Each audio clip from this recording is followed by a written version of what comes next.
Tagumeños. Kini ang We Are Tagum News, ang inyong kauban sa katikaran ug kalambuan sa syudad sa Tagum. Ako si Andrela Hernandez. Live gikan dinhi sa CIO Studio sa City Hall of Tagum. Para sa atoang balita.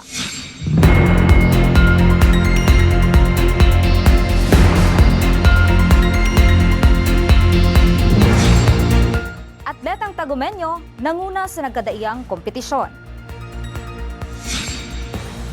Mga Tagumeñong campus journalists na mayagpag sa National Schools Press Conference 2026. Bagong pickleball court anana sa Magugpo Pilot Central Elementary School. Og groundbreaking sa bagong barangay hall og gymnasium gihaniyag sa Barangay Visayan Village.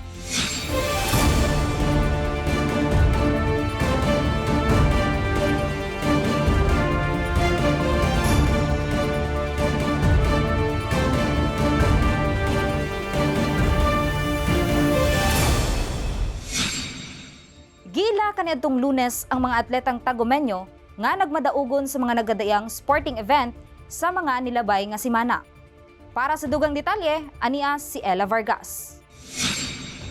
Gipasidunggan sa lokal nga panggamhanan sa Tagum kaniadtong Abril 20, 2026 atol sa flag raising ceremony sa City Hall Atrium ang mga atletang Tagumeño nga nagpakitang gila sa nagkadaiyang kompetisyon. Unang giila ang mga barangay sa Tagum nga nagmadaugon sa 28 araw ng Tagum Inter-Barangay Sports Activities. Gideklarang overall champion ang Barangay Apocon, gisundan sa Barangay Visayan Village isip first runner-up, Barangay Kanukutan isip second runner-up ug Barangay San Miguel isip third runner-up. Misunod niini ang Tagum City Boxing Team nga nakabot ang overall champion sa KJ Boxing Camp Invitational Tournament nga gipagayon sa Santo Tomas Municipal Covered Court ni adtong Abril 11, 2026. Gilaw usab ang kadaugan nga nakuha sa Bermudez Table Tennis Club sa Kaamulan 2026 National Table Tennis Tournament nga gipahigayon sa Robinsons Valencia, Bukidnon kaniadtong Abril 11 hangtod 12, 2026. Diin giila silang kampiyon sa Open Singles, Open Doubles ug 17 and Under, samtang nasakmit sab nila ang second runner-up sa 17 and Under Open. Gipasidunggan usab ang doble nga kadaugan sa Tagum City Table Tennis Team nga nakasungkit sa kampyonato sa Open Women's ug Open Men's categories sa Ateneo Blue Knights League Season 2 nga gipahigayon sa Ateneo de Davao University ni adtong Marso 28, 2026. Ang ilang mga kadaugan dili lamang personal nga kalampusan kundi usab kadakong garbo ug inspirasyon sa tibok syudad. Kini si Ella Vargas reporting para sa We Are Tagum News. Padayon nga nagdanag ang garbo sa dakbayan sa Tagum, human mulampos ang mga batanong campus journalists sa National Schools Press Conference 2026 nga gipahigayon sa Ormoc City, Leyte. Para sa dugang detalye, ania si Peter Muedas.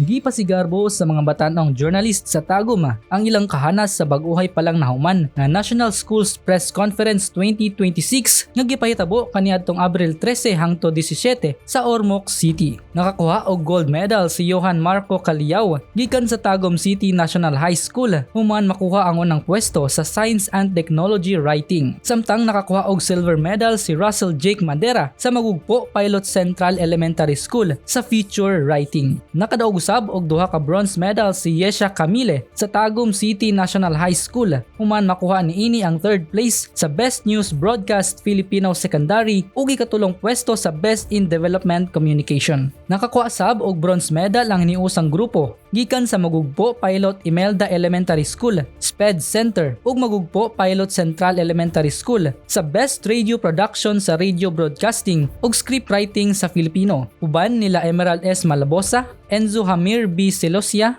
Adrian Ritz A. Limsan, Enzo Jamir B. Selosya, Adrian Ritz A. Limsan, Hermione Joneca O. Garcia, Wendy Jusel P. Colegado, Kiera R. Ecalina ug Arjiv S. Salamanca nga nagpakita sa ilang kahanas sa produksyon sa radyo. Sa kinatibuk ang resulta sa kompetisyon nakuha sa Rion 11 ang ikatulong nga pwesto sa overall elementary ug ikaduha nga pwesto sa overall group events elementary nga nagpakita sa lig-on nga pagtinabangay sa mga delegado sa rehiyon sa nasudnong entablado. Dugang pa, gihatagan og espesyal nga pag-ila si Hannah Shane T. Boyles sa Tagum City National High School isip Most Outstanding Campus Journalist sa Rehiyon 11 nga nagpadayag sa iyang talagsaong abilidad sa campus journalism.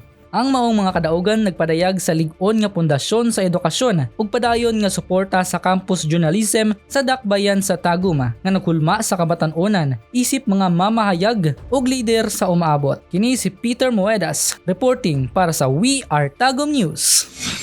Groundbreaking sa bagong barangay hall og gymnasium og direktang serbisyo pinaagi sa Kuyog Caravan gihatod sa barangay Visayan Village.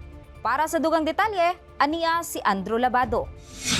Nagpadayon sa pagpalig-on sa serbisyo publiko sa Barangay Visayan Village, pinaagi sa dungan nga pagpahigayon sa groundbreaking ceremony alang sa bagong barangay hall o barangay gym ug ang Kuyog Caravan nga gipahitabo kagahapon, Abril 21, 2026. Malipayon og mapasalamaton ang mga residente sa Barangay Visayan Village sa groundbreaking ceremony alang sa pagatukoron nga bagong barangay hall o barangay gymnasium sa maong lugar. Sumala sa mga opisyal, kini nga mga proyekto magserbisyo isip sentro sa panagiusa ug mas paspas nga paghatod sa serbisyo sa katawhan. Mitambong sa maong kalihukan sila Congressman ni Carlo Oyu Uy, Mayor Ray T. Uy, First District Board Member Representative Jane Ang, Barangay Captain Alfredo V. De Vera Jr., kauban ang mga barangay functionaries o mga residente. Ipadayag usab ang pagpasalamat sa Tribaho Family nga mihatag sa luna alang sa proyekto. Ingon man sa suporta gikan sa nasyonal o lokal nga panggamhanan. Sa pikas bahin, gipahigayon ang Kuyog Caravan sa parehong adlaw sa second floor, Robinson's Place, Tagum. Diin daghang residente ang nakabenepisyo sa nagadaiyang libreng serbisyo ikan sa lokal nga panggamanan ug mga partner stakeholders. Lakip sa mga serbisyong gitanyag ang libreng medical check-up o konsultasyon, mga libreng tambal, libreng tuli ug eye check-up nga gitanyag sa nagalalayng ahensya sama sa City Health Office ug Mayor's Office. Gihatagan usab og kahigayonan ang katawhan sa libreng pagproseso sa dokumento gikan sa Philippine Statistics Authority o PSA ug Local Civil Registrar o LCR. Ingon man sa serbisyo gikan sa Social Security System o SSS. Dugang pa, adunay profiling alang sa mga benepisyaryo sa prosthesis, libreng gupit, back massage o uban pang wellness o social services nga naghatag og dakong mga tabang sa komunidad. Ang maong inisyatibo usa ka dakong lakang padulong sa mas epektibo, paspas o dekalidad nga serbisyo publiko alang sa mga lumulupyo sa syudad. Kini si Andrew Labado reporting para sa We Are Tagum News. Mas madasig na ang pisikal nga kalihukan sa mga estudyante ug magtutudlo sa Magugpo Pilot Central Elementary School sa umaabot nga school year. Kini tungod sa bagong pickleball court ug Pico area sulod sa eskwelahan. Aniya si JB Grace Alegro alang sa dugang detalye.